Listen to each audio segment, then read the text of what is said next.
Ерекше кәсіп бастап мол табыс тапқыңыз келе ме? Қысқа уақыт ішінде қырғауыл асырап қырғын пайда тапқыңыз келсе, миллионер болғыңыз келсе, онда біздің арнамызға жазылыңыз. Кәсіптің көзін тауып нәсібіне айналдырып отырғандардың қарасы қалың бүгінде. Түркістан облысына қарасты Ордабасы ауданындағы Көлтоған ауылының тұрғыны Гүлдана Жарылқадиева қырғауылды қолда өсіріп жатыр. Әу баста жолдасы екеуі қалай болар екен деп көп ойланыпты. Әуелі өзі асырап баққалы отырған құстың түрі туралы ғаламторды шарлап әбден оқып, зерттеп зерделеген. Ерекше кәсіпті бастағалы отырған іскер келіншек жобасының қолдау табатынына сенімді болыпты. Өйткені осы аймақта дәл осы кәсіп түрімен айналысып жатқан ешкім жоқ. Сондықтан да нар тәуекелмен іске кіріскен. Мен қырғауыл құсын өсіріп, қазіргі таңда сонымен айналысып, пайдасын көріп жатырмын. Мен 2021 жылы осы қырғауыл құсына қызығып, өте әдемі, ерекше болғандықтан YouTube каналына бизнес бастау керек деген ойдан бизнес бастау несін көріп қалдық, жобасын, проектісін. Сол жоба арқылы оқып, бизнес бастау несіне барып, орталығына барып, оқып бір жылдай оқып сертификатына алып, келесі жылы 22-ші жылы осы жылы конкурстан қатысып 1.225.000 грантын ұтып алдық. Ол грантты ұтып алған соң 7 қырғауыл құсын семьясын, отбасын бөліп алып, нелерге қойып, көктемнен бастап сол 1.225.000.000-ға жұмыртқа, инкубатор, генератор, брудер, соларды қырғауыл құстарын көбейту үшін сол заттарды гранттың ұтып алған арқасында сатып алып, бизнесімізді осылай қазіргі таңға дейін көбейтіп, пайдасын көріп жатырмыз.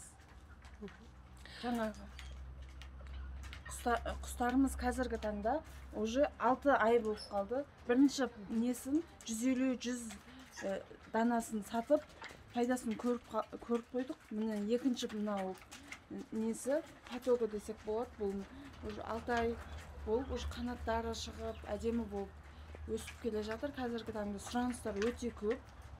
Бұл кәсіпті бастау үшін ұзақ ізденгендерін айтады. Барынша күтімді қажет ететін құс болғандықтан, қанаты қатайғанша күтіп баптау оңайға соқпайды. Арнайы беруге қажетті дәрумендері де бар. Витаминді кішкентай кезінен шыққан кезде суға араластырып, чиктоник витаминін береміз. Одан кейін оларға арнаулы жемдері бар. Соларды береміз. Үлкейген сайын 1-2 ай болған кезде оларға суға жаңа марган сопыны құйып береміз. Содан кейін осылай үлкен болып өсе береді. Олар көп витаминді қажет ете бермейді. Жемін, суын уақытылы беріп тұрсаңыз өсе береді. Бүгінде жұмыстан қолы босамайтын отағасы қолы қалт еткенде құстарға қарап қолғабыс етеді. Өнімді арттырып пайданы еселеу үшін көп оқиды, көп ізденеді. Қырғауылды күтіп баптауды үйрету үшін арнайы YouTube каналдарын ашыпты. Қаралымы да жазылушылары да аз емес. Бір қызығы қырғауыл бизнесіне қызығатындардың қатары қалың екен. Қазір сұранысы өте көп. Тіпті солтүстік өңірлерден келіп алып кетіп жатқан көрінеді. Қораздың бағасы 5.000-7.000 теңгенің арасы, мекендері 12.000-15.000 теңгенің арасы. Олады. Жұмыртқаның бағасы 500 теңгеден. Жұмыртқасын алатындар бар ғой да? Жұмыртқаны да алатындар болады. Олар алыстан тұратын адамдар алады. Жұмыртқаның бағасы 500 теңгеден. Көбінесе оны алшақта тұратын кісілер алады. Ақтау, Атырау облысынан. Солар сұрайды көбінесе. Сұраныс бар енді. Құсқа етіне де бар. Кейбір ауруханада жатқан кісілер хабарласады. Еті керек еді, сол аяғым сынған еді, анау-мынау еді. Солар сұрап жүреді. Қырғауыл өте өсімтал құс. Бастапқыда 30 шақты ғана болған құс басы қазір 300-ден асып кеткен. Олардың қанаты қатайғанға дейінгі кезеңі өте қиын. Әр сәт сайын бақылауды ұстауды қажет етеді. Қиындығы да аз емес, табысы да молырақ. Құстарды бір жерде ұстау өте қиын. Бір-бірін таптап шұқып тастау бек мүмкін. Сондықтан оларға арналған арнайы көзілдірік сатылады. Құсқа көзілдірік кигізгенді көргеніңіз бар ма? Құстардың қауіпсіздігі үшін әрбіріне осы көзілдіріктен тағып қойға мәжбүр. Ол көзілдірікті табу да оңай емес. Кейде арнайы тапсырыспен алдырады. Бұны қырғауылдарға кигіземіз. кигізбесек олар мынандай бір жерде тұратын болса бірін бірін шұқиды, шұқып жеп өлтіріп қояды. Сол үшін осындай көзілдіріктерді арнайы Алиэкспресстен сатып аламыз, соны кигіземіз. Мынауды Алиэкспресстен сатып аламыз қысқаша.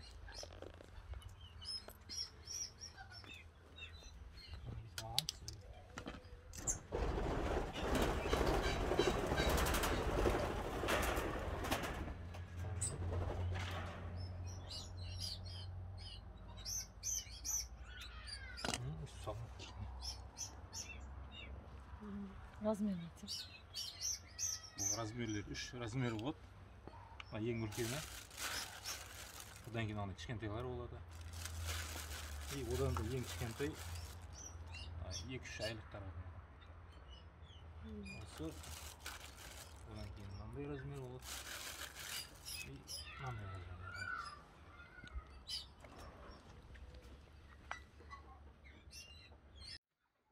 Қырғауыл өсіріп қырғын пайда табуға да болады. Расында ерекше кәсіп түрінен түсетін табыс та мол.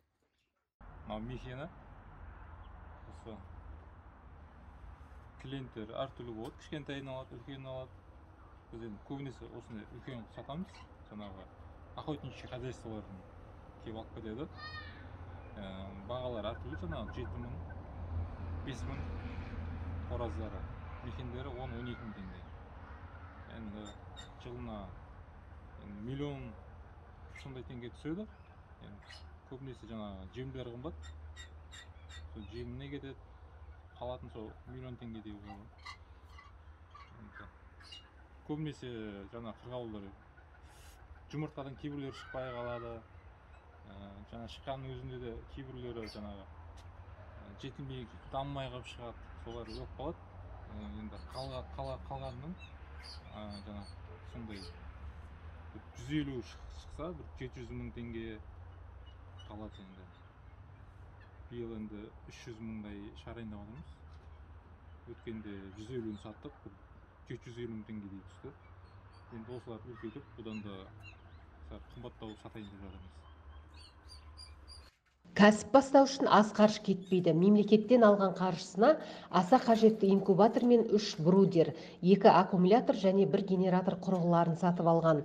Жарып шыққан балапандарға жарық аса қажет. Кейде жарық сөніп қалса, бүкіл еңбегі далаға кетуі мүмкін. Сондықтан да жарық жоқ кезде генератор көмегімен тоқ береді.